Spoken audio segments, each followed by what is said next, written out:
And this is, I suppose, potentially one of the sessions that you might go back and watch some of the recording, just because I'm going to give you specific details on how to fill out, the Safe System Assessment template and where you put different bits and pieces, which you're going to do as your mock assignment. And yeah, Kathy pointed you at your sites. I'll do that again today. Hopefully that was, somewhere close to your home or your work or somewhere convenient. But if not, we can move around your site. Please do keep your questions coming in. I'm just going to get my pen ready and we'll jump into it. Of course, we'll have a little stretch break halfway through here. So this session is about pointing you at the specific guidelines. I sort of alluded to them a couple of times throughout the sessions, but I'm going to be a bit clearer with exactly where you can get information. And we're going to spend a fair bit of time on this thing called the Safe System Assessment Matrix. That's the meat of most safe system assessment. It's what people look for. It's what produces our scoring, quantitative outputs of a safe system assessment.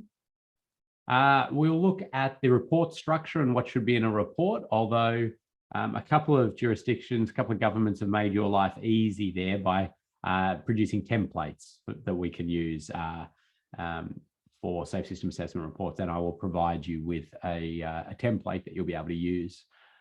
And we're going to spend some time categorizing treatments into primary and supporting. Now, for those of you who have done the road safety audit course recently, in recent times, you'll probably be quite familiar with this. And a lot of Austroads documentation is now starting to categorize or use this categorization of infrastructure treatments into primary or supporting safe system alignment. And to be honest, it is a bit confusing with the terminology they've used. There was a bit of debate about it at the time. But the use of the term primary, obviously people think, well, this is my number one treatment due to that term, but it can be many primary treatments because it's like a bucket. That's the primary bucket. So they're all primary treatments and that's supporting, they're all supporting treatments. And then you're making recommendations based on picking things out of those buckets. Anyway, I'll give some examples. I'll run through it. And then it might be something that you want to just flag in your notes to go back and look at, or I'll point you at the Austroads Safe System Assessment Framework, some tables that can help you with identifying primary or supporting. Anyway, don't forget to count your wallies, of course. Now, we've been nicely through the safe system at this philosophical level. I'm not going to go through this again because we did spend a bit of time on it out of module 1, but it's really important that we realize that the safe system assessment framework is just one of, I suppose, many tools and many processes and practices for us to implement the safe system. And that's what it's all about, taking this sort of philosophy. It's great. It's a great philosophy, but actually making it practical on the ground decision-making stuff.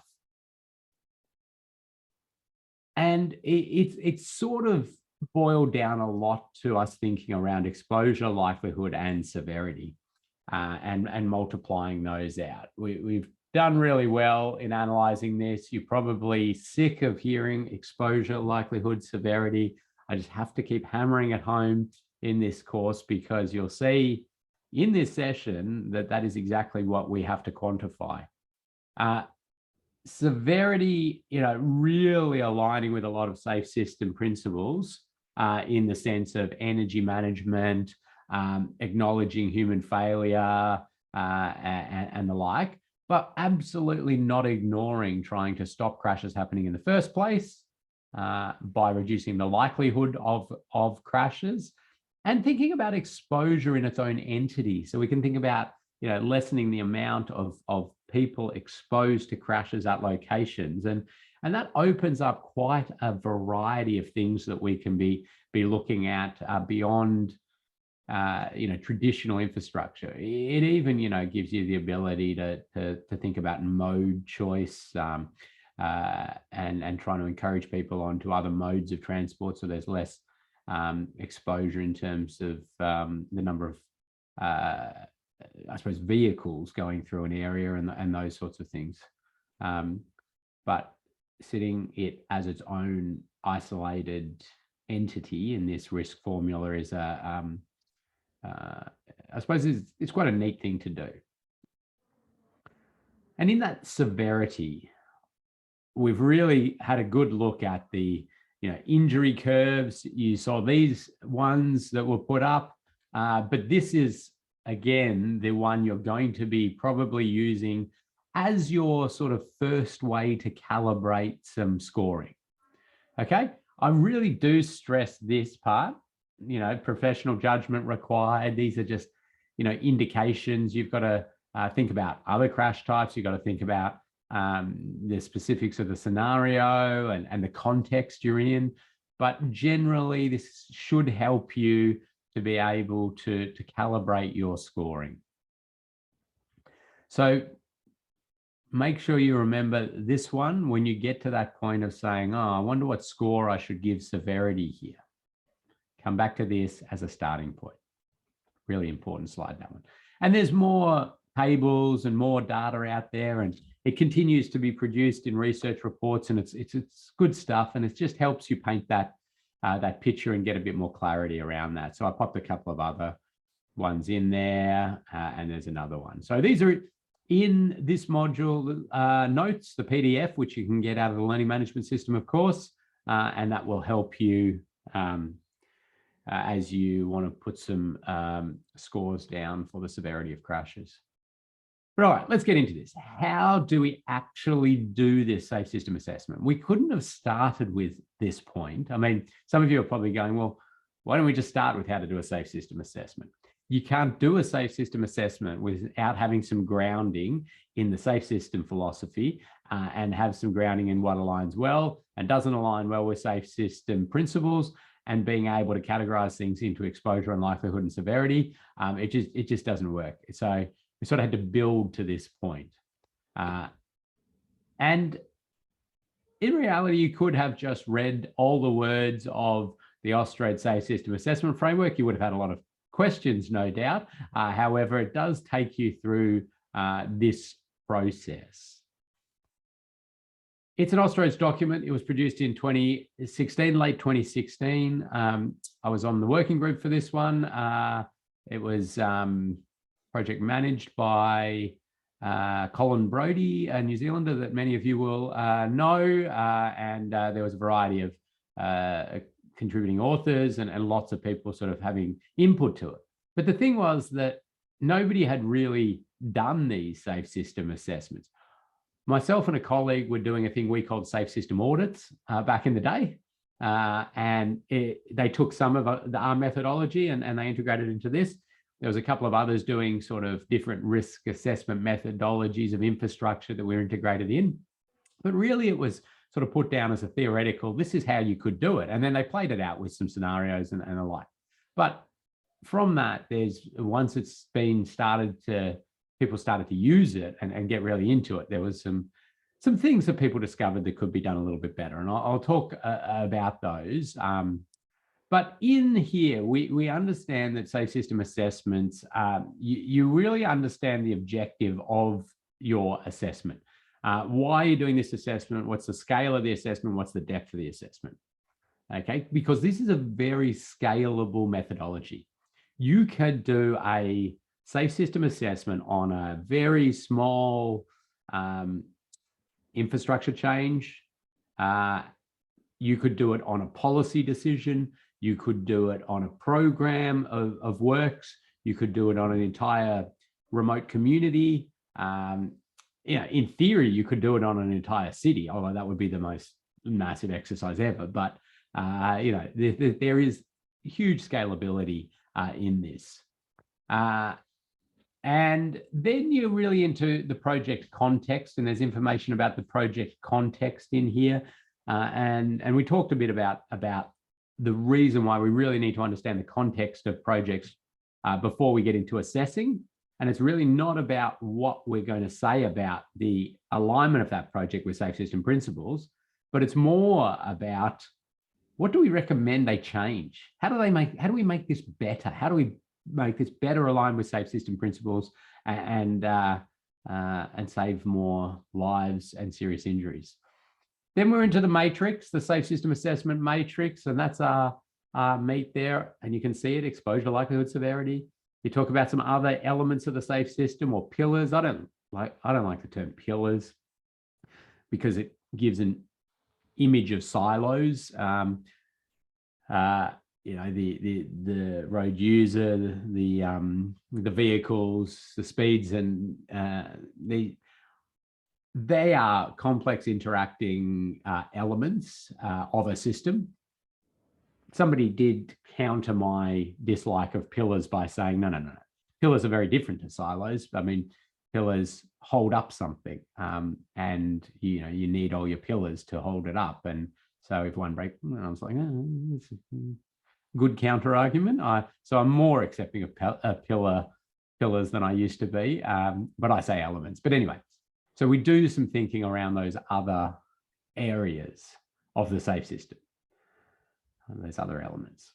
And then you get into treatments. What are you suggesting this project does to make it better? And that's a really great thing that you can provide that input.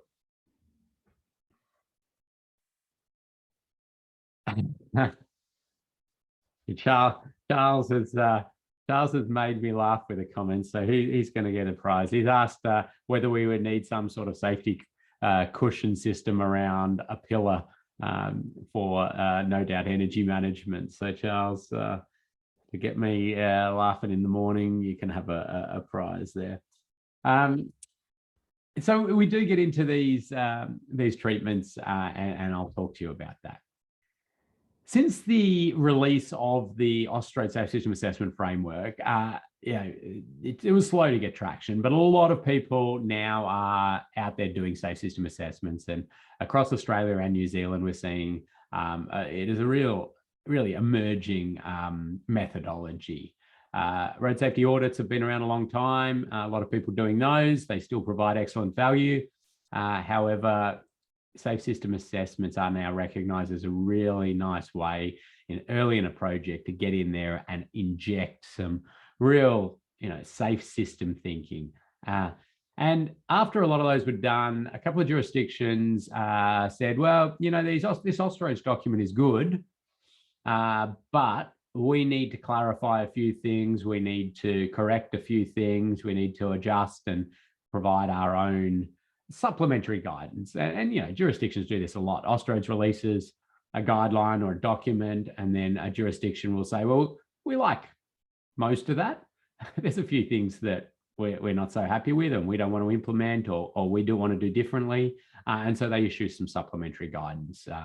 And they might call it a supplement, or they might call it a technical note, or they might call it a guideline in their own right, which Victoria and South Australia did.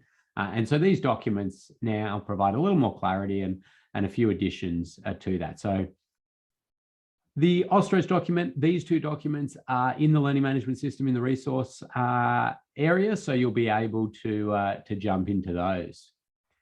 Now, looks like we've got a hand up, which is good. I'm going to see if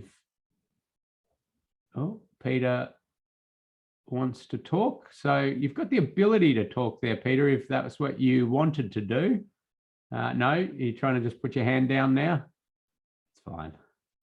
Might have been an accidental hand up. If you did want to talk, Peter, just unmute yourself and start chatting away. Okay, so let's jump into the sort of first thing you do when you're asked to do a safe system assessment, and that is gather context. So, a project team might come to you and say, I hear you've completed the safe system assessment course and know how to do these safe system assessments. I would like you to get a team together and do a safe system assessment on a proposed bike facility or bike lane or bike thing, or pedestrian facility or roundabout or motorway or whatever it is. And what I tend to do is say, yep, absolutely, that's great. Let's go. Now, I need to get some context of your project. So I'm going to send you some prompt questions. And if you could provide me as much information as you can and fill out as much info around this, that's going to really help me. These prompt questions have come directly out of the Austroads document. So this is what Austroads suggests you gather. But by no means is this all the information that you might want. And they might give you other stuff, and that's great. And you're getting your head around this project. They're asking here, what's the reason for the project? What's the function of the road? What's the speed environment? What road users are present? What's the vehicle composition? They're asking in there things like, what's the movement and place categorization, or the one network framework? Are there any constraints that we should know about? Have you made any commitments that we should know about? What are your growth, predictions? Just gathering that intel. Now, sometimes it's nice to do this as a workshop and get in there and well, back in the day, we used to roll out a roll plot of the project, and I'll stand around and talk to bits, and I'd sort of ask these questions and sort of facilitate a general workshop so everybody gets their head around it. Now sort of there's a bit of that more done on Teams or the like, and sometimes it is just an exchange of emails and documentation and the like. But it's about getting your head around the context of this project, because you sort of come in as this independent assessor and you don't know the full background of these projects. I mean, you might be aware of it, or you might have had, come across it, or know the intersection well, or know that they've been planning it, or you might have thought about this, intersection a lot, or the like. But, there will be a separate project manager doing a lot of background thinking about, what is no doubt going to be a complex task. Okay. So what I'm going to do now is jump all the way to one of the outputs of a safe system assessment report. Okay. And then what we'll do is we'll go back and we'll work out how we build to this point. Actually, just before I do that, I might just chuck up a poll to keep things interactive here, because I don't want you sitting back and relaxing too much. I'll pop this poll up, and hopefully that'll arrive there, because I'm interested in how much involvement you've had with safe system assessments. What has been your involvement in safe system assessment? So nothing. Safe system what now? I've heard the term, but I don't know much more. I've had one done on one of my projects. I've done one, or I live, breathe, and eat safe system assessments. And don't worry, there's no prerequisites here or anything like that. It's just about, seeing where people are at.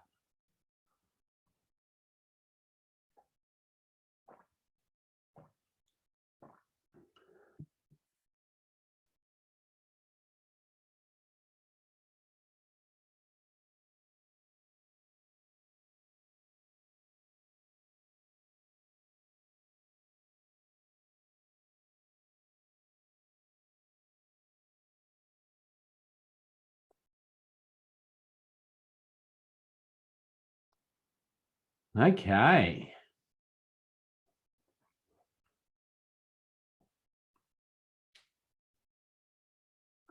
And I'll give it 3, 2, 1. I'm going to end that poll. I'll share that with everybody. So we've got a little bell curve forming there. I've heard the term, but I don't know much more. Seems quite popular, although quite a few seem to have had these done on their projects, which is quite interesting. Somebody's got in there and rolled the sleeves up and had a crack at one, so that's great. and we've got a few people there within the nothing safe system. What now? And that's fine too. So that's interesting, and certainly we're seeing a lot of progress there in terms of 3 years ago. It was very skewed down to the nothing safe system. What now? And we're starting to shift this up, which is great. And it's interesting. Joe's popped into the chat there, which is a very familiar thing to see from people that have been in the road safety infrastructure game for a long time. Plenty of safety audits done, but not so much using the safe system approach or using this particular methodology or thinking around this safe system scoring. So that's good, because we've got a nice platform with a lot of people out there with a lot of experience and knowledge, and it's about shaping the way that they do their thinking and structuring that thinking and just ensuring that we're really focused on those safe system outcomes. Okay, so back now. So thanks for that, everybody. So back now to one of the outputs. So in the report, this safe system assessment report that's been done and it's been handed over to the designer and project manager and the like, they open it up and this is one thing they're looking for. Now, what does this actually show? Well, I'm going to talk you through it. And then, as I say, we're going to go back and we're going to build it from scratch. The red in this, the red here, the red bars represent the existing conditions. A little hard to see there, but existing conditions, okay? So we've got an intersection, or we've got a length of road, or we've got a bike path, or whatever it is. What is there now? And that is scored. Then you look at, okay, well, they're thinking about upgrading it or changing it to this. And so here we're saying, you know, one of them is a roundabout that they've got a design for. One's this modified T intersection with traffic signals. One's a conventional T intersection with traffic signals. Okay. And then each of those, you'll see them as a design or some sort of concept on the page. Okay. Each of those then gets scored as well. And you can see that they're scored in these different categories. So we've got run-off road, head-on, intersection, other, pedestrians, cyclists, and motorcyclists. Now, those are the crash types that present the death and serious injury on New Zealand roads. They are crash types, okay? You know, you're saying, oh, well, hang on a second. Pedestrian, that's a road user, but we're thinking about this as a crash type. It is a crash that involves a pedestrian being killed or seriously injured. Over here, we have this thing that says safe system alignment score. And you can almost think about it as crash risk. It's not quite crash risk. I mean, it sort of is, but it's not quite there, but it's safe system alignment score. But if you do sort of think about it as risk a little bit, the lower the score, the better. The lower the risk, the better. You know, you can make nice little marketing, you know, slogans. Towards zero is what we're aiming for with these. Towards zero death and serious injury, towards zero risk, and the like. But you know, we're thinking of crash types, and we're somehow getting to a score for these crash types under different scenarios and trying to bring those scores down. Okay, so let's jump in and look at how do we get to this? How do we produce this? This has got numbers to it. This has been quantified. How do we do that? And the first thing we're going to do is use this safe system matrix, the safe system assessment matrix. Okay, so what we've got here are 3 rows, and hopefully this is no surprise to any of you. But those rows are exposure, likelihood, and severity. So You see why I've been banging on about exposure, likelihood, and severity so much throughout this course is because we need to start to now put things into these categories. Across the top, we see those crash types again. Now, some people are going to be really comfortable with the idea of thinking around crash types because it's very similar to the way we do crash reduction studies and we put codes to crashes and the like. And so when you think about a crash code, let's think about a pedestrian crash code, okay? You use these pedestrian crash codes regardless of whether that happened at an intersection or at a mid-block location. It's sort of categorized as a pedestrian crash. And that's the same in this safe system assessment. So if a pedestrian is crossing the road at an intersection, okay, it is a pedestrian crash that we're sort of forecasting or visualizing in our mind. The fact that it occurred within an intersection, it doesn't get categorized in the intersection crashes. It's in the pedestrian crashes, the road user that's injured. The intersection is where two vehicles crash, passenger vehicles or maybe a truck and a vehicle. Now, I'm talking about this like it's some sort of study of crashes, but it's not that. We're predicting crashes, into the future. We're forecasting, we're imagining this, but in order to sort of explain it, I need to talk about it like it's happened. So this is intersection, okay? Now, okay, here's another interesting one. And this is, I suppose, hopefully helping you get your head around this categorization. If you have a vehicle going straight and you have another vehicle going straight, and one of them sort of drifts off and head-on crashes within the intersection, is that a head-on crash or is that an intersection crash? Well, we, under a safe system assessment, categorize that as a head-on crash. There must be sort of turning intent or, opposing direction intent in order for it to be intersection crash. Hopefully that makes sense. Runoff road is for passenger vehicles. Head-on is for passenger vehicles or trucks. So both of these are for passenger vehicles or trucks. In fact, these three are really associated with passenger vehicles and trucks. These are anytime a pedestrian is the one that's injured.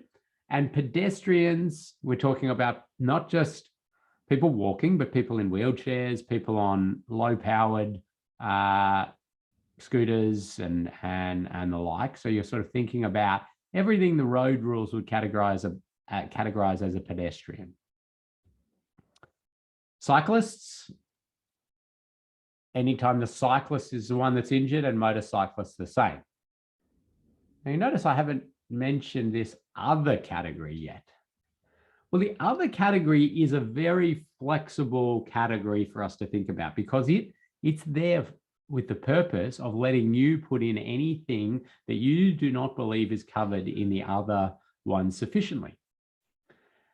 And it gives you the ability to add in things which sort of are obviously missing, like sideswipe crashes, crashes with animals, potentially rear end crashes if they're not generated from an intersection. There's a lot of debate about this. If you have a back of queue crash, so you got, number of vehicles at an intersection, and maybe the queue goes to a point where there's bad approach sight distance to the end of the queue, and vehicles, run into the back of it, or that's what you predict will happen. There was a lot of debate. Is that some other crash, or is that an intersection related crash? And the end decision, like it or not, was that they've decided that if you can bring the cause back to intersection related issues, you put it in the intersection category. And if it's a mid-block rear end crash that you're worried about, you put it in the other. But it does give you this flexibility. Now, in theory, you can actually extract a particular subvariant of road user out of one of the others if you believe they stand out as some particular crash category that warrants particular attention. And I've sort of seen that happen associated with e-scooters, extracted out of pedestrians and put as in their other category. Railway level crossings, another one that you definitely put in the other category. So crashes with trains, crashes with trams, light rail and the like. These are the sort of things you'd be putting into this other category. So Peter sort of asked that question. I was just starting to explain there about powerful electrical scooters and electric bikes, which are more common nowadays. So you really are given a couple of options. Well, you have some options. You could either include those as pedestrians, and when you get down later to putting in factors that increase the chance of crash and increase the severity of things, you can talk about, well, you know, we've got some pedestrians traveling quite fast because they're on these scooters and all of those are issues associated. Or you actively extract it out as its own category and utilize the other crash type column.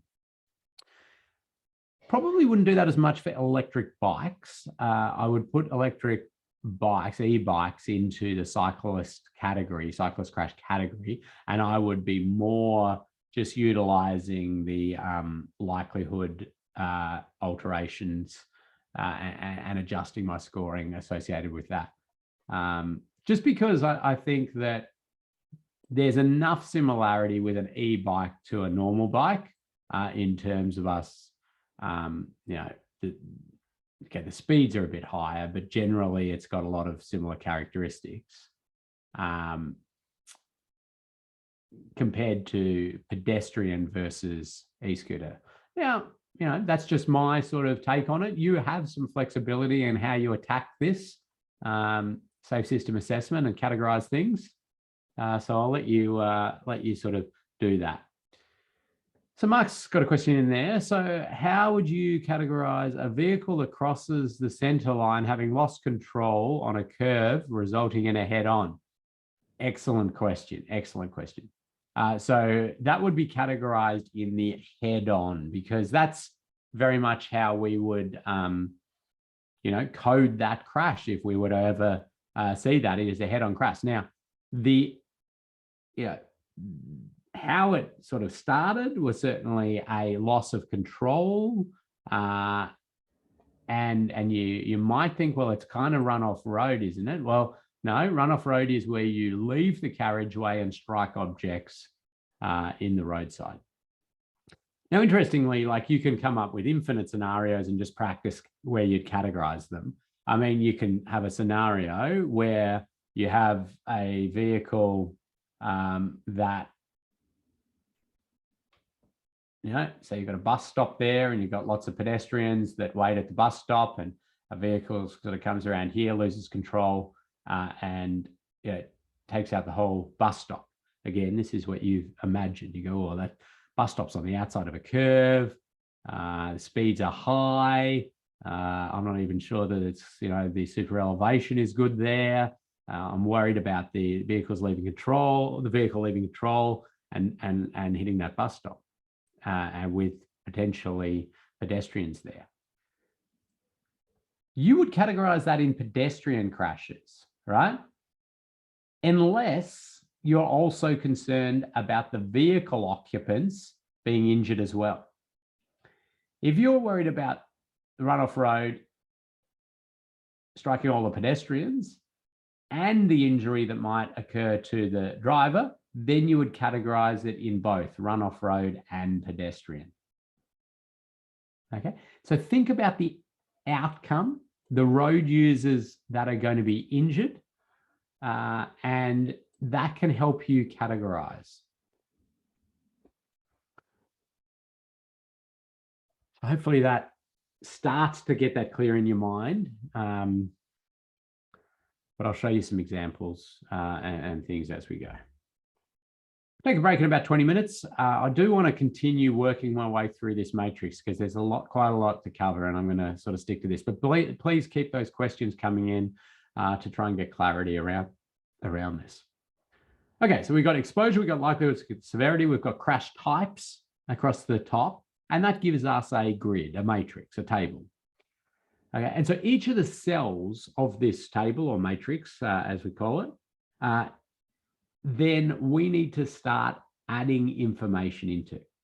Now you see the dot points that we've got there are just some little guidance tips. Now I took that straight out of Ostrode's as well.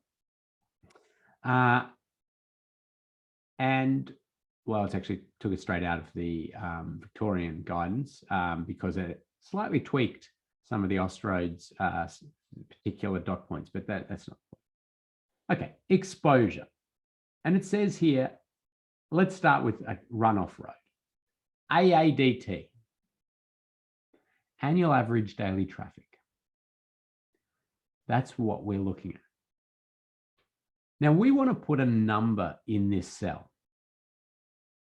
That's all right. I mean, we're going to justify that number with some text, but we want to put a number there. But how do we do that? Do we just find the AADT and it could be, I don't know, 4,000 vehicles a day? AADT. Do we find that and we put 4,000 in there? No. What you do is you go to a scoring reference sheet. And I've reproduced the scoring reference sheet here. And you can see the scores on the side here. And the scores are a 0, a 1, a 2, a 3, or a 4. So our score possibilities are between 0 and 4. So if I've got 4,000 vehicles a day, AADT, okay, it's certainly not between 0 and 4. So I've got to work out where it goes. So let's look at some of this. And I want to start with 1. I want to jump 0 for the moment. Let's read that. Volumes of vehicles that might be involved in a particular crash type are particularly low. Therefore, exposure is low. For runoff road, head-on, and other crash types, AADT is less than 1,000 vehicles a day. For cyclists, pedestrians, and motorcycle crash types, volumes are less than 10 units a day exposed to that crash.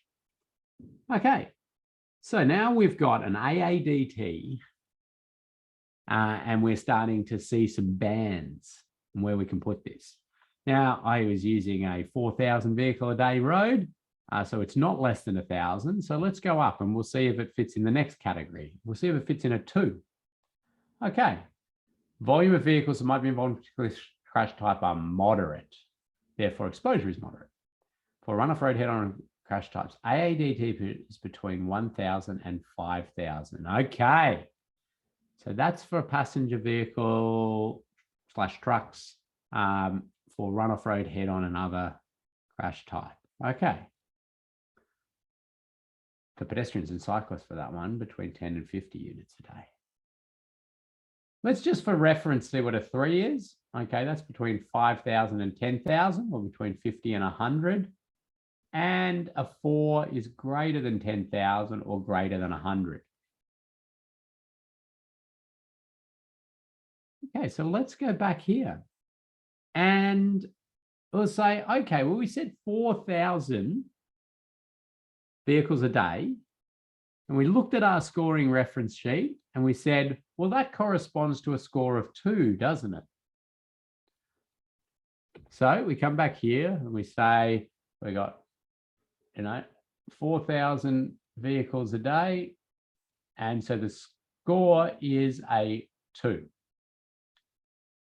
Nice, clear, clean-cut exposure, assuming you're given that actual data or you know the AADT, somebody's done some counts. Then you say, well, head-on, what's the exposure to head-on crashes? Now, most of the time, always, your runoff road, your head-on exposure are the same. Okay, you've still got 4,000 vehicles a day. The only exception to that would be if you were to be able to instigate your 0.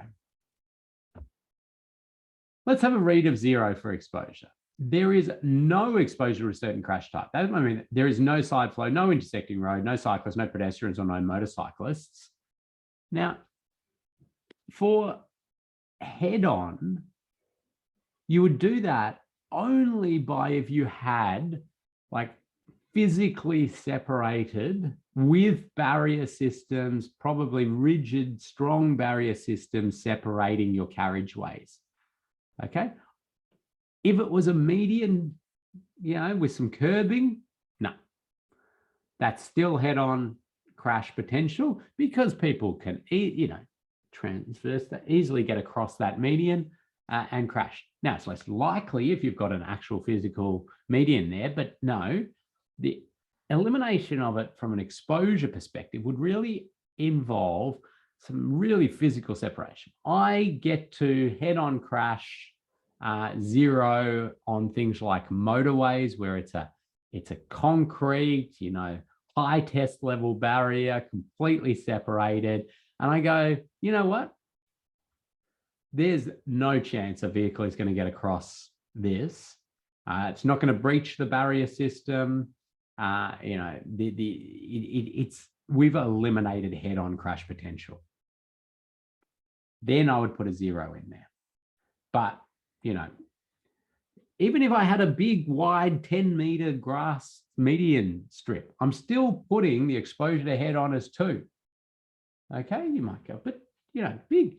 So that's okay. We will account for that big distance in the likelihood. We've still got to say there is people exposed to this crash type.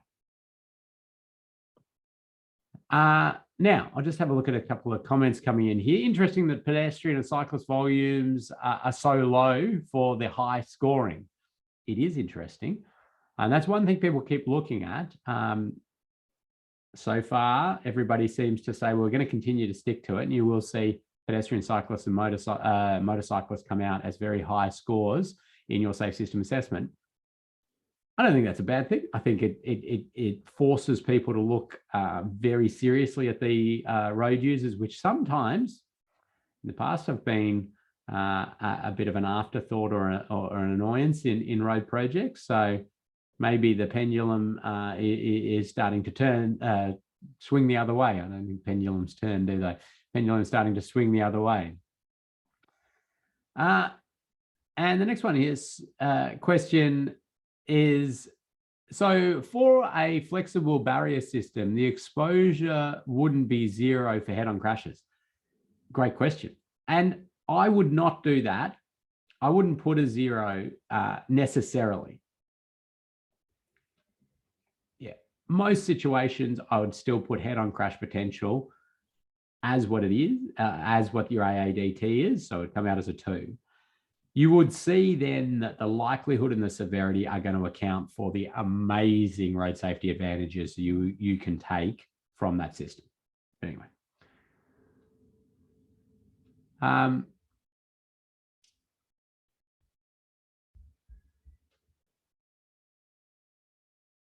Yeah, so some interesting comment in there from Axel around, where this has come from and the like. I'll be interested in your feedback as you start using it to see whether you think it represents things nicely and it helps. They are vulnerable road users, which means a lower tolerance to force and trauma. So that's a spot on there, Mark, except for you'll see that actually is accounted for when we get to severity scoring and categorization. So potentially a flexible system installed on each side of a wide median might score a 0. Yeah. Now we're getting into it. I mean, that sort of double containment, which is certainly an option. I mean, you do that often on piers. Now I'm going well off the topic here, but I love this as particular guidance for runoff road in high speed environments where if you have a bridge pier and you've got a road, you often would do a high containment barrier system back there. Think about your working width, so it sits back from it. But you're doing a continuous run of flexible barrier system on the top. And I mean, the flexible barrier system is your runoff road protection for the road users. The rigid barrier there is your protection for the asset, and so your bridge doesn't fall down when a vehicle swings out to it. So, so this double idea of double containment can really make you go, well, there's no exposure to a head-on crash. That was a pillar one, but you could. Sorry, I got off topic. Let me keep moving along a little bit on this, and I'll come back into to questions shortly. So we're able to sort of see that. So we've got 4,000 vehicles a day there, score of 2, 4,000 AADT, score of 2, and we get to intersections. Now we look, are there any intersections in this section? So if there are no intersections, if we're just dealing with a mid-block location, you'd put a 0. Okay, because there is no exposure to intersection crashes. There are no intersections. Okay, but if you've got an intersection, what you want to do is look at how many vehicles are coming in at that intersection. Okay, so imagine we're on our 4,000 AADT road and the intersection is there and it's got 2,000 AADT. Well, what you do is you add those two up. So you take your 4,000, you get 2,000, you're at 6,000 AADT, and you go to your scoring reference sheet and you say, where are we here? No, not below 1,000. We go up and we go, oh, okay, now we're at a 3 for that. Okay. So we go 3. So we got 4,000 plus 2,000 equals 3. So 4 plus 2 equals 3. Looks strange, doesn't it? 4,000, 2,000. Then you go to your other. Now that's often going to be the same as your AADT because you're usually thinking about, sideswipe crashes or other things like that. So I'm going to go a 2 on that. And then you get to pedestrians. You say to the project team, could you please give me your pedestrian counts? And my experience is they go, we don't have any pedestrian counts. And they go, we've got 25 years worth of vehicle counts, and we can give you that. And yeah, so maybe there's a little bit of, we count what we care about, and maybe that, I talk about that pendulum swinging. So hopefully, and I do know there's a lot more pedestrian counting happening, a lot more cyclist counting happening. We might be able to get some better sort of data out of a lot of these projects. But in the interim, if you are asked to do assessment, they don't give you pedestrian counts or pedestrian predictions or volumes like this. You need to make a judgment call. Okay, and when you go to make a judgment call on this, I mean, what do we got here? Units 10 crossing the road a day, 10 to 50, 50 to 100. Yeah, okay. So use that as a bit of a gauge, but use these words: moderate, high, very high. They should be helping guide you as well. So let's, think about R1 here, and we'll say it's quite a rural setting. It's got, the occasional person out there crossing the road to, for one reason or another. People out there, maybe they were occasional dog walker and the like, but not a huge amount of pedestrian activity. And we say, well, the pedestrian activity is low. We maybe would love to do some counts, but we really see it as low, and we're going to go with a score of 1. So it's less than 10 units a day. And so a 1. And so, you're going to probably write some information in there to justify that. Say this was an assumption. This is based on, talking to some people who know the area really well. or it's from my knowledge of the area or the like. Then you're going to go to cyclists and you're going to do the same. If you're given counts, great, that helps you.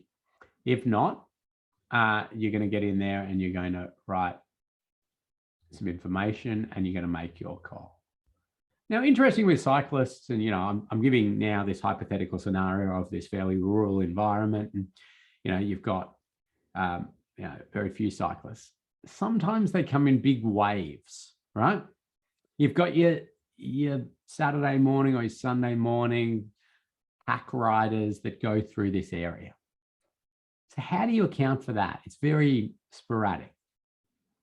So I don't sort of take that particularly at this point. I don't ignore it, absolutely not.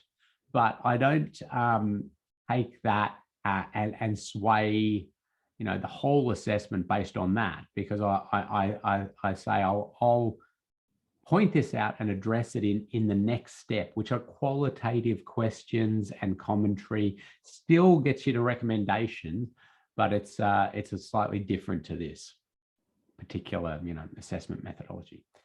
Then you go to motorcyclists, and they're somewhere in between in terms of how much data you're likely to be given. Sometimes they're quite good at saying, yep, no, we had the ability to work out how many motorcyclists from our traffic counts, and here it is. But sometimes you might just go, well, we don't know. I'll take it as about somewhere between 1% and 2% of AADT. So I'm going to put a 2 there. And remember, motorcyclists get categorized in there with vulnerable road users.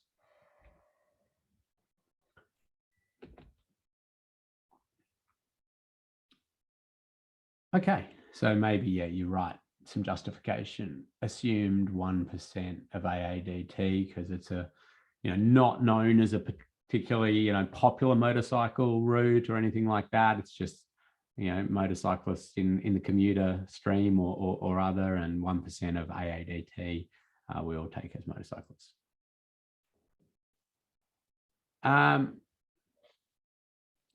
So another question is coming in here. Does breakdown or percentage of turning movements impact anywhere under the intersection matrix? So the percentage of turning movements and the like sort of gets it gets accounted for by the fact that you're taking the AADT of the intersecting road and adding it. Okay. So the assumption there is that, because that AADT is there, that they're somehow interacting with that intersection. Now, they may all be left turners or the like, which is probably it is a lower risk sort of turn maneuver, but you'll take that into account in the likelihood and the severity scoring. So you sort of add that. Breakdown, I'm wondering whether you mean breakdown as in breakdown the numbers, as in, left turners, right turners, through movements and the like, or whether you mean actual vehicle breakdown. Yep. Okay. So yeah, I think that that clarifies that. So you don't get into the vehicle, the breakdown of turn movements and the like at this stage when you're just doing exposure, because it's just, that's how many have come into this intersection and been exposed to a crash, be it left, be it straight, be it right, whatever it is. All right, so what we've done now is we've managed to put numbers across the exposure. So we took our volumes of traffic, volumes of pedestrians, volumes of cyclists, volumes of motorcyclists. We looked at our scoring reference sheet and we put scores across there. And that was fairly clean cut. We now need to go into likelihood. And this is where it gets a bit more subjective. Now, some of you in this course are, as I said before, road safety auditors, and you do a lot of that sort of stuff. Road safety auditors tend to be really comfortable in this likelihood category. This is their wheelhouse. They really get into it, because this is where you're thinking about all of the factors that might increase the chance of a crash. or decrease the chance of a crash. And so you can see there for runoff road, we're talking about speed, geometry, presence of shoulders and sealed shoulders or not sealed shoulders, where the barriers are placed, the offset of different hazards, the delineation. You could add in there the surface, the super elevation, the horizontal and vertical geometry, which geometry is in there, but you can factor all of that in there. Lighting would factor in there. You see, I'm just adding to this with lists of things off the top of my head. So don't be just constrained by the sample dot points that are put here. You've got an etc. down here because there is more. What you do is you look at the existing road environment and you say, okay, what are the factors out here that are increasing the chance somebody will leave the road? And you dot point these out. So you say, this is an 80 km/h environment. It's got no lighting. And so, you're putting those as dot points. These are things that will increase the chance of crash. But then you say, well, it's got a really good surface. It's got sealed shoulders. It's got hazards, but they're offset quite far from the edge line. Really good signage, really good line marking, really good super elevation, generally straight, with the occasional curve. So those are all things that want to make me bring this down a bit. And you then use that and say, okay, I've built this picture of this road environment for runoff road crashes. But let's go and look what the scoring reference sheet tells us for likelihood. So let's start with 1 again, because I'm going to jump 0. It is highly unlikely that a given crash type will occur. Oh, that's all the info we get. Okay, let's go up to 2, see if we get something more helpful. It is unlikely that a given crash type will occur. It is likely that a given crash type will occur. Wow, we're not getting much help here, are we? Let's go with a 4 and see what we get. Okay. The likelihood of individual road user error leading to a crash is high given the infrastructure in place. E.g., high approach speeds to a sharp curve, priority movement control, filtering right turn across several opposing lanes, high speeds. Okay, we got a bit more intel. We got a bit more info in there. Now, this is one where it's subjective. However, what we want you to do is think about it from a relative sense. We developed a specific fact sheet on scoring likelihood, because if you take this at absolute face value, everything would be a 1. Because crashes are unlikely in the scheme of things. Now, at a collective, like we think of all of the intersections in New Zealand and all of the lengths of road, then it's much more likely. But you're focused on a particular intersection. But we need to do this at a relative sense and calibrate our likelihood scoring at a relative sense against the rest of the network. Now, you don't want to take that overboard, because you sort of, can detract from us pushing forward and trying to get things better. But you make some scoring judgments using your knowledge of what could be done and what would be better, and you put a score in there. So maybe for this one, I've looked at all of that and thinking about runoff road crash, and I say, it's unlikely that that's going to occur due to the fact that we've got all these good features. Okay, the speed's high, so that's making me want to go up. That's where I've pulled it up from unlikely as a 1 up to a 2 here. Highly unlikely to an unlikely. But, we don't have, particularly bad features. So I'm going to put a 2 in there. But I've justified it by lots of dot points and put a 2 in there.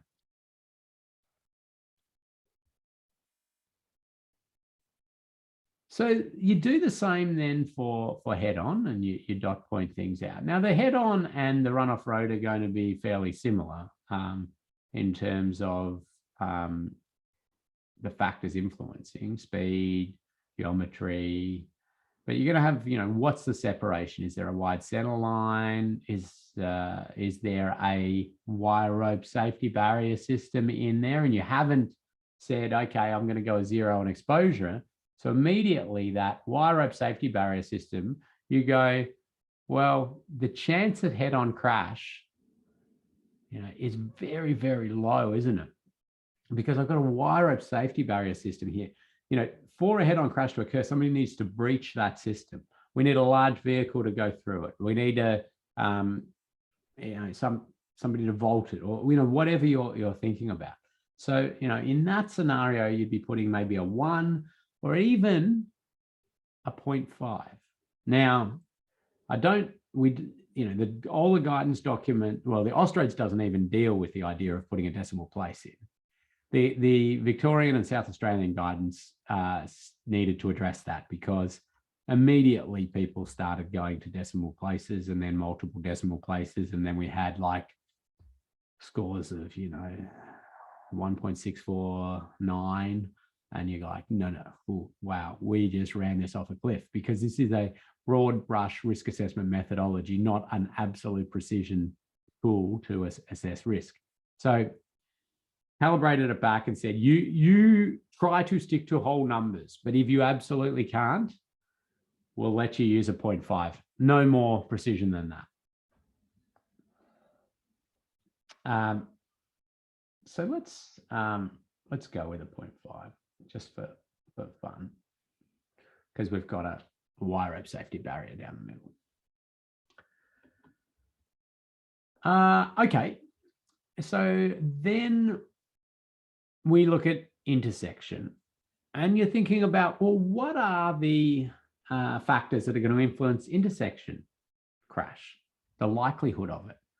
Now, you're all getting quite good at this, because you did this in your assignment, and you dotted out lots of points. But what's the control? What's the sight distance on approach? What's the lighting? What's the design? What are the angles of the intersection? How many conflict points are we dealing with? Are all the vehicles turning left, so there's less chance of crash because that's an easier movement? You could look at even, the traffic modeling, how much queuing are we going to get? What's the wait time at the side road? The list goes on. What are all of these features that are influencing the chance of crash? And you take all of that into account, and you still go back and you're still stuck with these, unlikely, likely, or the like. Okay. So, we've got our 3 there, and, we've looked at it. It's a passively controlled, hypothetically, it's passively controlled. So it's got a give way sign, got some splitter islands, and it's got some lighting, and it's got all these different bits and pieces. And I say, it's passively controlled. There's quite a few vehicles coming out of there. Maybe it's like that one that we dived in and looked at as an example for the last module. And, we go, actually, there's a chance of crash between passenger vehicles, putting pedestrians aside at the moment. Don't worry about pedestrians yet. We'll come back to them. We go, okay, I'm going to go with a 3. And say, because I say that it's likely that a given crash type will occur compared to, other intersections based on the existing infrastructure. And remember, though, you're going to have to justify this. You don't just plonk a 3 in and carry on. You've got to write how you arrived at a 3. Then you do the same for other crash types. So you might think about side swipe crashes, rear end, mid-block crashes, crashes with animals, whatever it is. You've written it up here. You talk about, well, these are the reasons I've wanted to make this score. And I don't know, say it's a 1. Then you get to pedestrians. You do the same. Okay, well, what have we got here? What is going to influence the chance of pedestrians crashing? We know there's not many pedestrians in this scenario because we've given it a 1, but we don't take that. I mean, we've accounted for the number of pedestrians now. So you're actually looking at the physical infrastructure and you're saying almost like for an individual, what's the risk there? So we've got no crossing facilities. We've got, poor lighting maybe, or they're, the only, they can't see anything up the road. People can't see them. It's all, horrible, really hard for pedestrians. There's lots of vehicles turning in all these directions. It's really bad. And so let's go in there. You go a 4. Well, this is horrible for a pedestrian. Okay, so you put a 4 there. Now, that's not an uncommon scenario because you go, there's hardly any pedestrians there. Why would they have invested money in creating crossing facilities and all of these things, right? Okay, so it's not that uncommon if you are putting very low scores on that the likelihood comes out high. If somebody's trying to cross there, they're in more chance of death or serious injury. You do the same for cyclists. And again, we might be in a scenario of a 4 there because, well, we don't have a cycle lane, we don't have separated facilities, we don't have anything like that. Maybe they didn't invest in that because there's nobody there, or hardly any cyclists there, but we plonk it in. And motorcyclists, well, motorcyclists, they're quite subject to a lot of the same stuff we've got going on here, except for they're smaller, harder to see, inherent instability. And so you often end up, with at least the highest score here, because this is motorcyclists that could be crashing at intersections, could be running off the road, and the like. You end up really often with your highest score here plus more. All right, we've run across there now and we've got scores for likelihood. We've justified it, we've put things down, but I'm not going to say this doesn't have a degree of subjectivity to it. We're working on some things to try to get more uniformity across industry on the scoring and more guidance and things like that. But it's funny, people get really angry about this. And they're like, oh, why? It's too subjective. They're like, if they do a risk assessment or they do a road safety audit, there's the same degree of subjectivity. It's just instead of putting numbers there, they're putting high risk, low risk, medium risk. But people seem okay with that. But as soon as we put numbers to it, they want absolute precision and consistency. Okay, there's advantages and disadvantages, but you'll see why numbers are used. You probably pieced it all together by now yourself, but numbers play this specific role. All right, I'm going to give you just a quick break here because I'm running a little slow. But I want a chance to have a quick stretch and fill your water up. So let's go back in 2.5 minutes.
Okay. Hopefully that gave you time to have a stretch, and we'll get back into it. But we just have our sort of last column here to run through. Sorry, our last row to run through, and that's severity. And so with severity, very similar, except for now we're looking at, okay, run off road. Now in our mind, somebody has run off the road and they are crashing in our prediction. How bad is this going to be? Okay. Then we're going to factor in there, okay, well, what is the speed that they're likely to run off the road? What are the features that they're going to hit? Are they going to hit a barrier? Are they going to hit a culvert? Are they going to hit a tree? Are they going to go into a big cleared area and maybe roll over? So what are the features of that? Maybe what vehicles are likely to run off the road? But you go over here and you say, well, okay, well, what's a one? A one. Should a crash occur, it is highly unlikely that it will result in fatality or serious injury to any road user involved. Kinetic energies are fairly low during the crash, or the majority are effectively dissipated before reaching the road user. Okay. A two, it is unlikely that it will result in a fatality or serious injury. A three, it is likely that it will result in a fatality or serious injury. It is highly likely that it will result in a fatality or serious injury. So, we're relating this all to outcome, aren't we? What's the chance of it resulting in death or serious injury? But I just stress here, just go to this. This is going to help start you on this journey. And so if we're thinking about run off road and we're thinking about, okay, running off the road into a tree or the like, well, we can just draw a line across that and we start to see, okay, well, if it's up around the 70 or 80, well, we're talking about a 4, aren't we? If it's happening and the run off road in, if they're in the 30 or 40, we're in maybe a 2, maybe to a 3. And that's giving us an indication if they're hitting trees or power poles. If it's big cleared areas and we're worried about rollover crashes, well, it does. Rollover crashes don't exist in this yet. And so you're going to make some judgment on it. I can certainly tell you your line's going to come further up here because rollovers are less intense. You're washing off energy as you roll. You have some challenges associated with spinal injuries and some head strikes and those sort of things. But it is a more friendly, and I do that with very much air quotes there, friendly crash than a pole or a tree in terms of transfer of energy. But you see, you make a judgment on it. But, we go back to this. We're talking about some 80K road environment or the like. I mean, we're going to give it a 4 there, aren't we? So if we've got trees and the like we're worried about. Head-on crash. Okay, well, we're thinking about head-on crash now. Now, even though we've got that wire rope safety barrier, down the middle in our hypothetical, and, we think, nobody's going to breach, or hardly anybody's going to breach through that. It's very, very low chance. That's not the point. That's all been taken into account. Okay. We are now having a head-on crash. So somebody has got through that barrier system, or, the deflection of the barrier system has managed to go so far out that a vehicle hits another vehicle or these sort of things. Now, head-on crashes, maybe we go, well, let's have a look at head-on crashes. Head-on's right down here. And we're thinking mainly about car to car. So, maybe we've got maybe we're comfortable of saying it's a 3, maybe it's a 4, make a bit of judgment. I'm going to go with a 3, just because we know head-on crashes can result. Now, again, you dot point a few things out here. Then we get to intersection. And we've got now a right angle crash potential at intersection, and we're here, side impact. Okay, we're thinking maybe car to car. We're up here, we're up in the 80K. 3 or a 4, definitely on 3 or 4 there. Okay, we go 4 there. And you continue to do this. Other, we go, well, it's a 2 because I'm thinking about side swipe. That's probably our most friendly crash type. Pedestrians. Okay, now we're assuming a pedestrian gets hit, and this is a higher-ish speed environment. You don't need to do any thinking after that. That's a 4. That's a 4. That's a 4 because there are kind of vulnerable road users, aren't they? And there we go. We've now filled out the matrix with numbers. So questions come in there. How do you determine the crash speed? Well, you predict this based on what you see when you're out there, what speed vehicles are going, what the infrastructure that's going to be put in place will do for dampening speeds. You may get some speed data from your client. Maybe they might say, "Oh yeah, we've done some speed counts. We've got some speed data," and you're doing lots of predicting from that sense. It's once you're comfortable with that and you justify it, you say what speeds you're thinking about, then you sort of pop that in there. So let's then look at what we do with this data, and I'll get back to some questions shortly. We've now got a number in each of these, and we multiply. I want to change color just so we can see it. We multiply. We multiply down. So we go 2 times 2 is 4 times 4 is 16. And we get 16 there. Then we go 2 times 0.5 is 1 times 3 is, and we go, what do we got? 9 times 4, we've got 36. And then we've got 4, and we've got 16, and 16, 32. So we just got scores there. And in our hypothetical example here, we're saying the intersection is the highest, score there. That's our lowest alignment with safe system principles. That's an area there. We know head on, we're pretty, it's very low. Remember we said that we've got a wire rope safety barrier down the middle of our hypothetical road here. I mean, the head on safe system alignment is really good due to that. Runoff road, well, we've got some cleared areas, but it's springing out as something, we've got this big sort of cleared area, and we're worried, but it's not eliminated. Pedestrians and cyclists are still popping out there. Okay, well, it's because we've got some there, and they got nothing. They got nothing to protect them whatsoever. There's no things to reduce the likelihood of crashes, and if when these crashes happen, it's going to be very, very bad. And motorcyclists coming out very, very high there, as they very much often do. Okay, so what you then can do, I mean, you do this, is you add these along the bottom. You multiply down, you add across the bottom, and you get a final score here out of 448.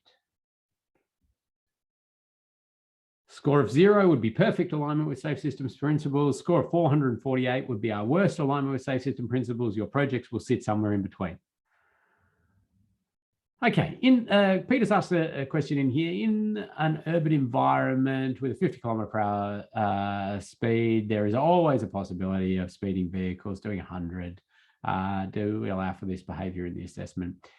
Yeah, so that's one where you make a bit of a judgment call. Well, first of all, I'd say that it's very hard to do 100 km/h in a 50 km/h zone if there is good local area traffic management. Okay, so that's one thing. But nonetheless, people, we do see this sort of occurring. I take the general traffic as the numbers I'm thinking for speed around the severity, around the severity and most general thinking about likelihood. But if I go, gee, this is a straight road, it's wide, I know the area and there's lots of hoons or boy races, and I go, yeah, I'm going to bump my likelihood up. All right. Now it's not really taking the full extent of that into account, but I'm going to bump up the likelihood of crash there. Am I going to bump up the severity? I may bump it up a little bit, same justification. So you're kind of accounting that from a risk perspective, but it doesn't give that clear cut. So it's probably, one of the things that could do with a little more analysis and a little more guidance, because I don't like using 85th percentile speed as a indicator of the speed, because I know that people in the higher ranges are more likely to crash. So, you should be thinking about that in terms of severity of crash and likelihood of crash. So we sort of factor it in a bit, but it's hard. But again, like we can start to push in ideas on things that would reduce the chance and the severity, or the chance that people are able to go at those speeds through physical infrastructure alterations. Okay, so there we go. We got to some scores.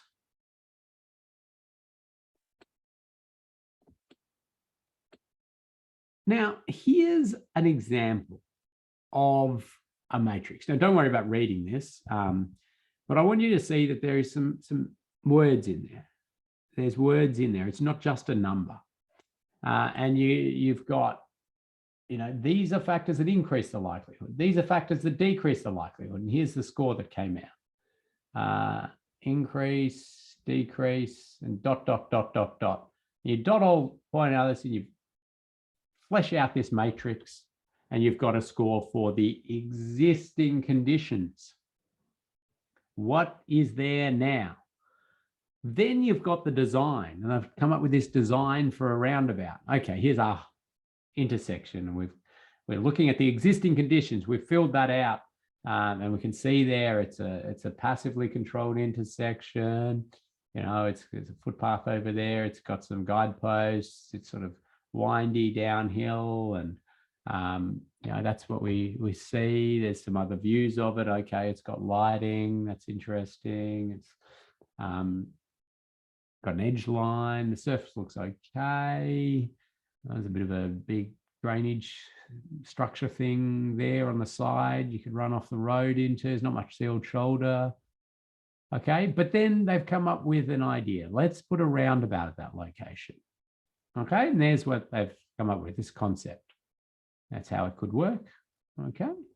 Oh, they've gone, maybe we want to do a modified T intersection with a traffic signal. And there's a concept on that. Okay. And they go, okay, here's a standard T intersection with a slip lane, with slip lanes on a couple of approaches there. That's our other idea. So they've given you 3 ideas. And so what you do is you take that existing conditions matrix that you've completed.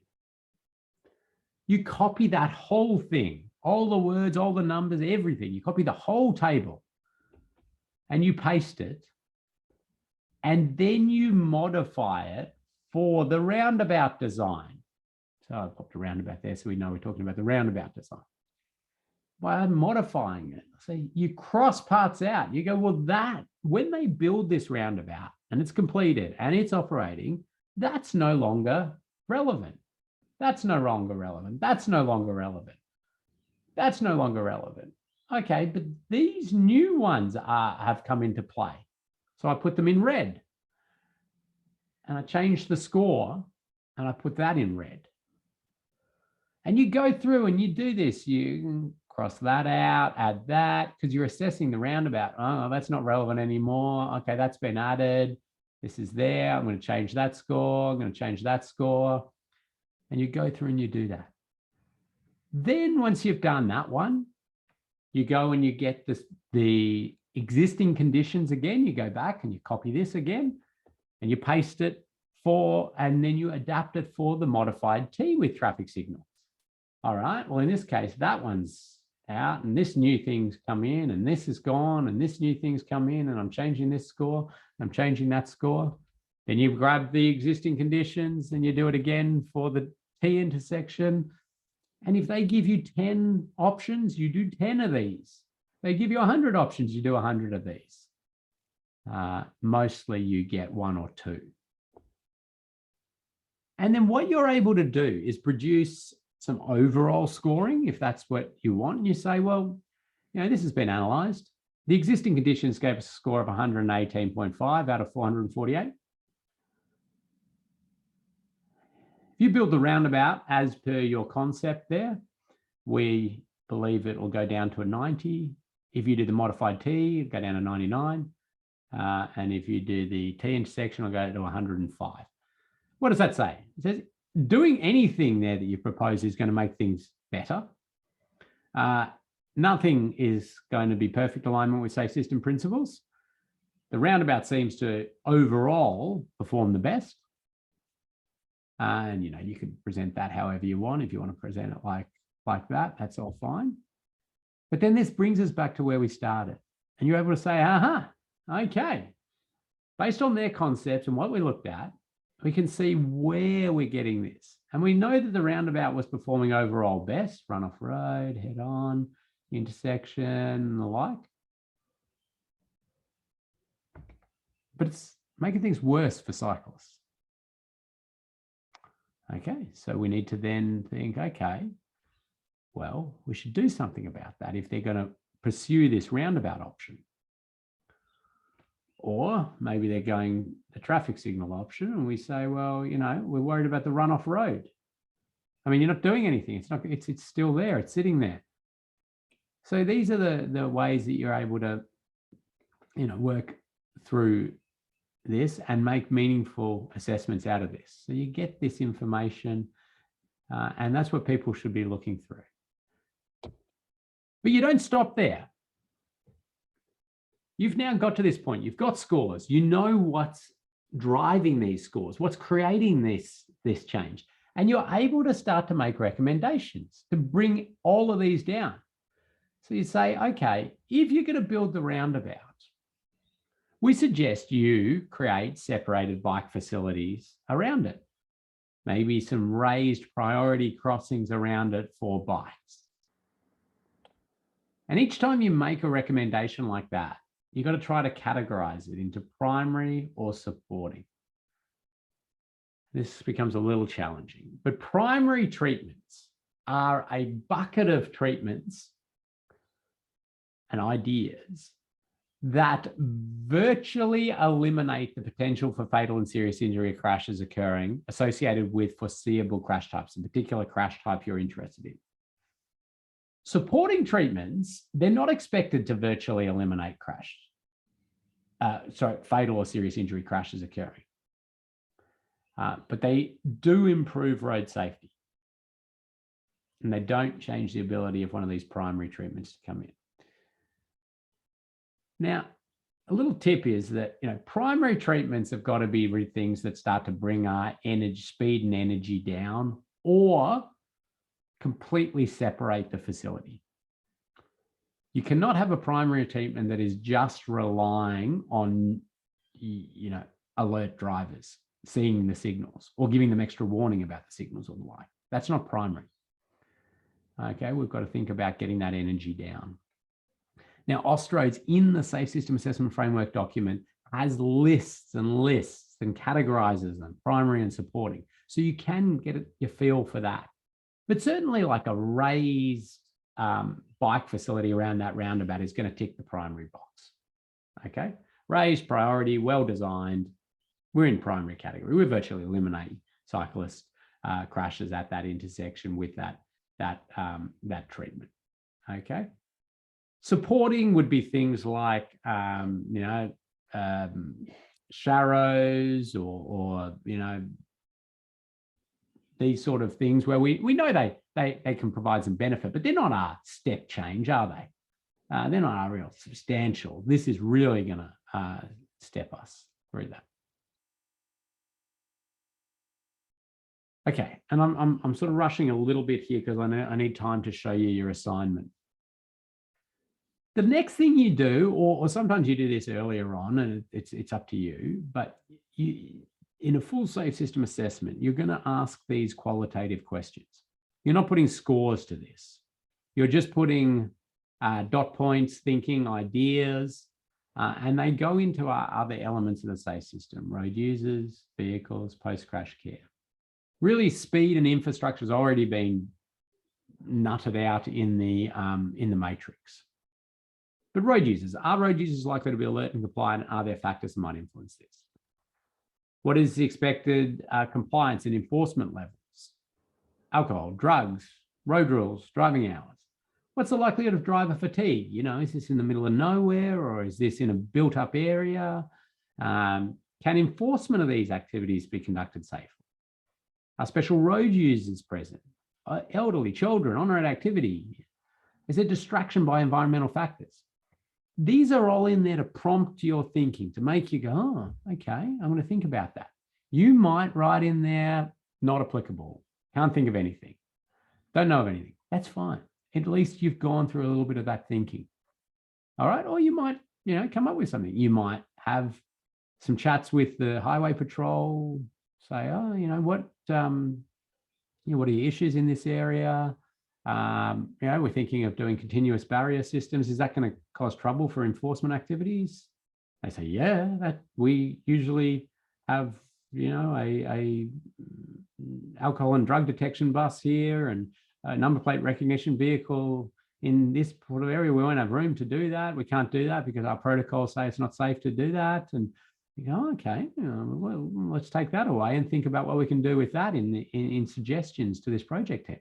Now, obviously, if you're safe system assessing, you talk to your client before you start, consulting with highway patrol or others. But you can grab some wonderful intel, because road safety is not, in isolation of just the infrastructure.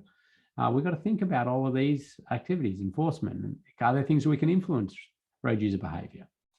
Then you get into vehicles. What's your level of the alignment with the ideals of safer vehicles? Now, that's just this big, broad, random question, really.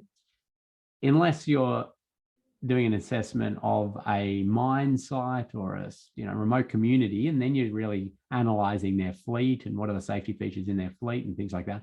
A lot of the time, the bulk of safe system assessment is just, not really applicable for this. But some, you sort of have a ponder of it. Are there a large number of unsafe vehicles? Is the percentage of heavy vehicles too high for the road?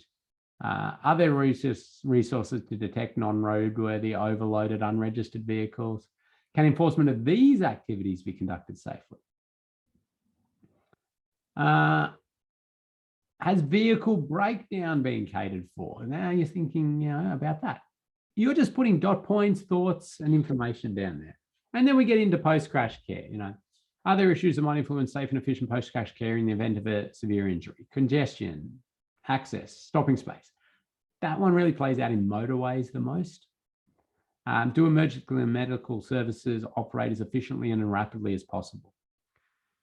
That was an interesting one where when doing some general safe system assessing, it was kind of a bit before the release of the Australia document up around the Coromandel area and thinking about the response time for medical services to motorcycle incidents there, and are there ways that could be improved? And people floating ideas around creating better areas for helicopters to land, to extract would reduce response time by hours and those sort of things. So you're broadening the thinking rather than just pouring concrete and painting lines and the like. Are these emergency response teams protected during the event of a crash? Is there correct information available? Is there reliable information via radio, VMS? And again, another one which is a bit sort of broad and out there, is there provision for e-safety? So safety system based on modern information technology, cooperative ITS, or the like. Now, again, that's a bit of a scratch your head one. If you're doing like a safe system assessment on a new tunnel or something like that, you really get into those systems and what's in there. Or if you're doing that community again, are there different electronic features? But again, some of these are just sort of grey ones to get people, grey questions to get people thinking. you just document any of that out. And if you come up with ideas, you put them into your recommendations. You might say, oh, well, why don't you work with the pub in there to, do some more promotion of not drink driving, or remind them of their responsible service of alcohol, not letting people drive, or work with our community road safety people to do some initiatives around that.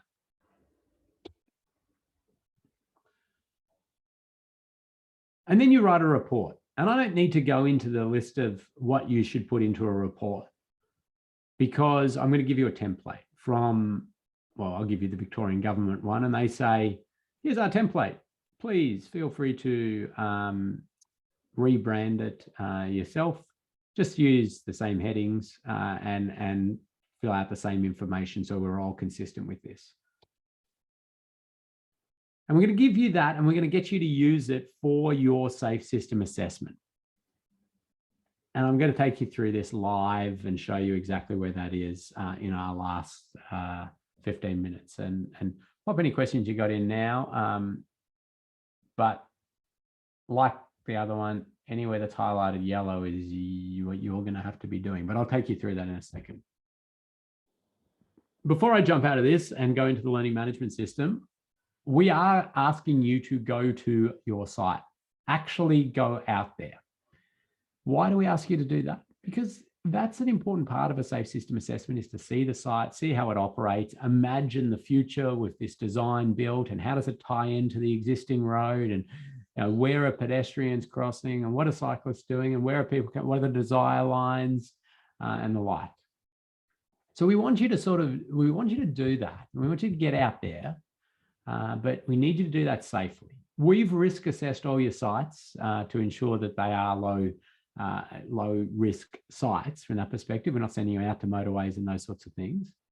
But we need you to also take some responsibility for safety as well. We want you to wear a high vis vest out there. In fact, we require you to wear a high visibility vest of some description out there. This is not, there is not a need for you to measure lane widths, look at, get your inclinometer out and look at crossfall and the like. That's far too detailed than you need for a safe system assessment. You're just looking at, how does this operate? Don't be a hazard yourself. Don't make people walk around you on the road and get out of the way, or park in a spot where cyclists now have to go into dangerous areas or anything like that. And there is a safe work method statement, which we have in the learning management system, which we require you to have a look at, and then acknowledge that you are going to comply with the safe work method statement. It's pretty obvious stuff. It says things like, you're not going to go out there intoxicated, and you're not going to go out there at night. But that's so you could, in a real safe system assessment, if you decide you want to, you could go out there at night. For the purposes of this training, we're not getting you to go out there at night. So let's have a look at the learning management system. I don't see any new questions coming in there at this stage. And I've got the learning management system going. So I'll just get that up and running. There we are. Okay. So in the learning management system, and you're all in here and really good at it now, we're into module 4. And so there's the presentation that I just delivered. There's a random little podcast in there if you want to listen to it. Traffic signals should be banned. Interesting one. So you've got a quiz to do. You've got the safe work method statement here. Okay, that is simply, highlights some risks that could be there, and then you're going to just click on this, and it says, have you looked at that, and do you agree to comply with it? Then what you're going to want to do is go to complete your safe system assessment. And hopefully you had a look at this, but it's okay if you didn't. You find your name, it'll be somewhere here, and you click on your site. Okay, well, let's look at this one, random, just pick a random one here. Okay, so this is a mock-up that's been produced, and it's taking this road and it's saying they're going to build a signalized intersection here with crossing points. It's not a lot of technical design detail, is it? It's an early concept. They're playing around with an idea, okay? But, and you can see there, it's got some traffic volumes given to you. It's got some cyclist volumes. It says it's unknown for motorcyclists. Remember what I said there? Go with 1% of AADT unless you know it's a particular, popular motorcycle route for some reason. But you're asked to assess that. The first thing you'll do is assess this intersection without signalization. You'll document that in a matrix, and then you will imagine that they've built these signals. You don't know all the details of how it'll be built, but you generally make some comments around that. Okay, so you've found your design and your intersection. If you go, that's nowhere near me, get in contact with us, we'll give you another one. Or if you see another one in there, just tell us, hey, that's much more convenient, I want to go there. Okay, that's fine. We'll just let us know. Then you've got the template. So we click on the template. I opened that one up before, and then you've got your template. And you can see here, only complete the highlighted sections and crossed out the other sections just to try and keep this quick for you. We don't need you to write an executive summary. Of course, if you were doing this for real, you would write an executive summary. Don't worry about the table of contents. Don't worry about all the lists of figures and this. Put your name in there. Now, if you notice that there's somebody else going at that site and you know them and they're willing to work with you and you do want to do a combined safe system assessment, we're okay with that.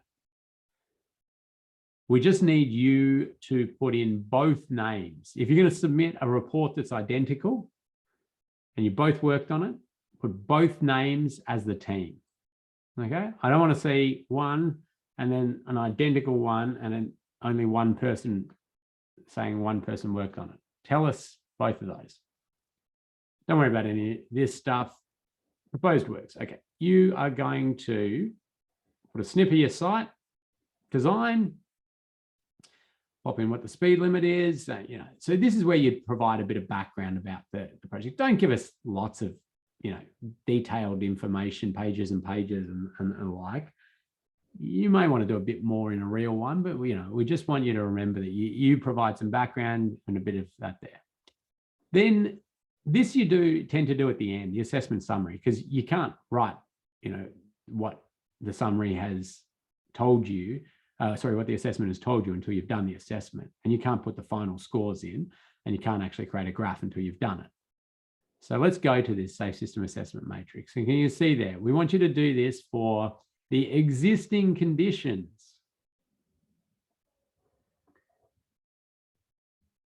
And you put some dot points in here about exposure, you write information, and then you put a score down here for the existing conditions.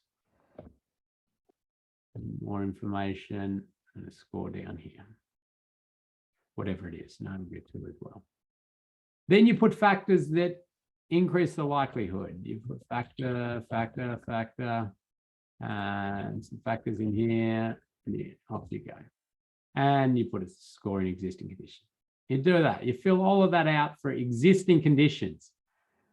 And then for the existing conditions one, you leave design score blank, right? Then what you do is you copy this whole thing. Oh, here's an example for the existing conditions, okay? Just to help you out, just an example. You copy the existing conditions and then you paste it and you adapt it. So you can delete these examples, but they're in there when you get to it. So you can delete those. And delete that. And, oh, you see me there. And it's trouble there. in terms of the formatting, but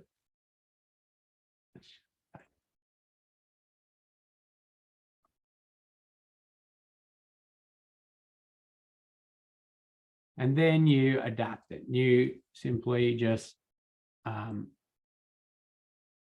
cross out stuff as relevant, strike through. Oh yeah, that one's new. We make that red, I like. And then, okay, we can unhighlight all of this because, you know, this is our actual work. And then you've created this matrix. So then for the design one, you know, you're going to put your actual score in there. It's gone up to a 3 for exposure for some reason. Probably not likely to go up. And like. So you keep, you know, adapting that. Have a look at the examples. That'll help you. You can see color scores that change, and that should all be helpful. Then you go into treatments to improve alignment with safe system principles. Okay. You can see here, primary treatments. So you might say raise pedestrian crossing at X point. And then you might say, you know, raise platform. Platform is what I'm trying to say. Add more rows if you've got more ideas. Supporting treatments, you might say warning sign on approach to X, whatever it is. After you've done it, you can unhighlight it. You don't put in a project response. You always leave this blank because when you hand it over to your client, you want them to respond and say, yes, we love this idea.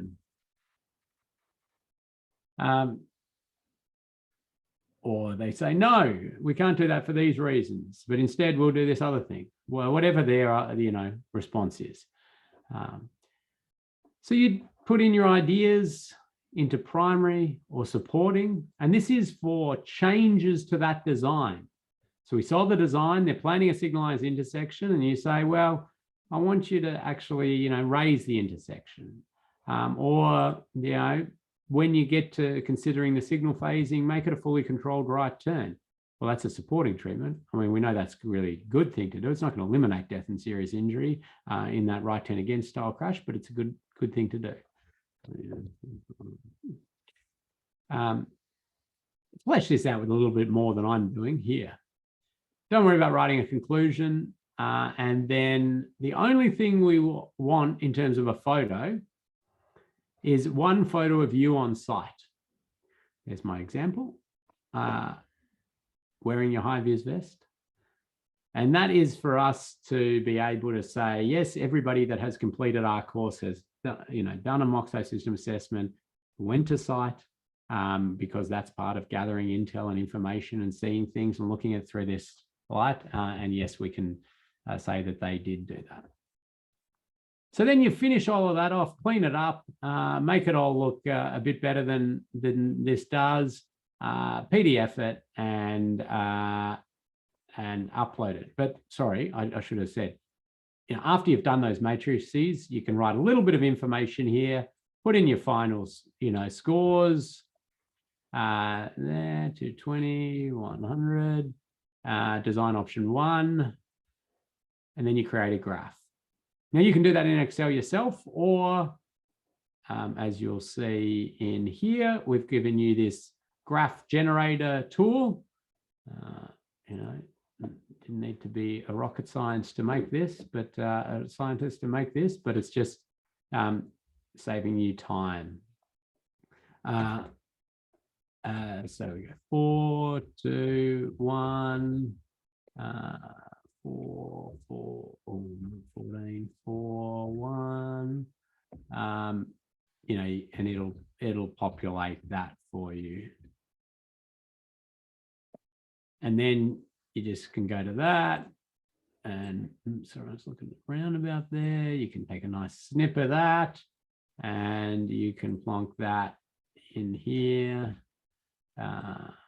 delete that, and paste some R's in, and there you go. You've got your graph in there nicely. Okay, so then PDF it, and we chuck it in here. Although I'm in the teacher end, you will see upload due date 29th of September. See, so we have our final session on next week. I'd love you to have got started and got into this and come along with questions and say, oh, I'm looking at this roundabout. Is this likelihood or severity? I've been starting to work on the matrix. Am I meant to do this? So I can answer that live and other people can get involved and see it. And if you're having trouble, others might be having trouble. But you've got a week after next session before this is actually due. Always the danger of something that's not due for 2 weeks getting put off till the 11th hour. So hopefully you're going to get into it and you're going to knock it off fairly quickly. Okay, I think I've given you all the information you need to be able to do this. But I will see if anybody's got any questions at this stage.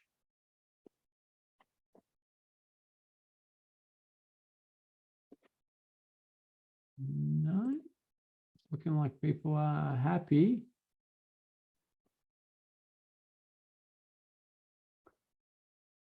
Okay, as I said, and as I always say, you're not out there alone here. You've got people to support, to coach you through this if you're struggling.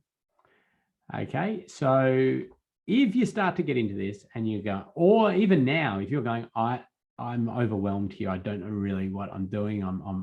Send me, get in contact.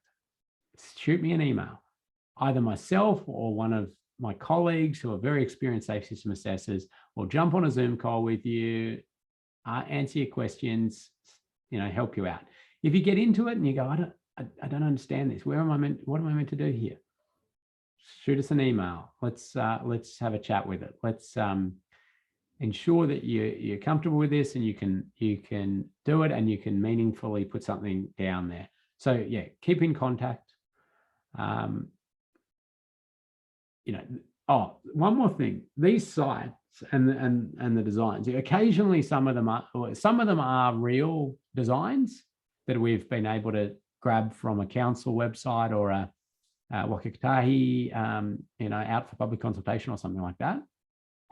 Some of them are just complete mock-ups because it was something we found close to your house or your work or whatever it is, and then we just quickly put something there, right? And so, don't tell the local residents that they're going to build a signalised intersection or the like, because that'll just cause trouble for the local council or the like, just a training exercise.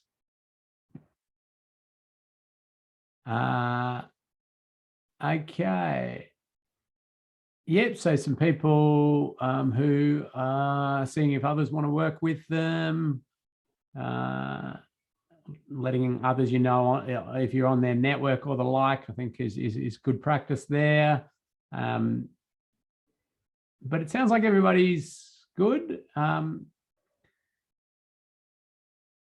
Oh, yeah, you've got your public holiday before this is due. That's good. I will be using my public holiday to catch up on lots of work stuff, I'll tell you that. Good. All right. Well, thank you. A lot of info, a lot of stuff thrown at you this session. Appreciate the questions. People are getting their clarity around it. We've got templates for you. We've got templates in there. We've got the Excel. You've got a site near your house, probably. The instructions are there. There's examples in there. Hopefully, you should be all right. Actually, I've got 1 minute. So I'm just going to show you something else that I did mention. I'm just going to share that screen. sorry. Just want to use this 1 minute because in the resources here, okay, resources, we go in here, the Safe System Assessment Framework is there. It's the first one, top of the list. And we open that up and we go down to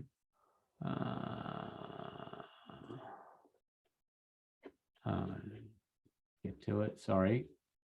Here, tables, runoff road crashes. It has treatments, primary treatments, okay? Then you've got your yellow and your reddish. They're supporting treatments, supporting treatments. We used to use a couple of categories of supporting. That was just too confusing. So just think of that all as one.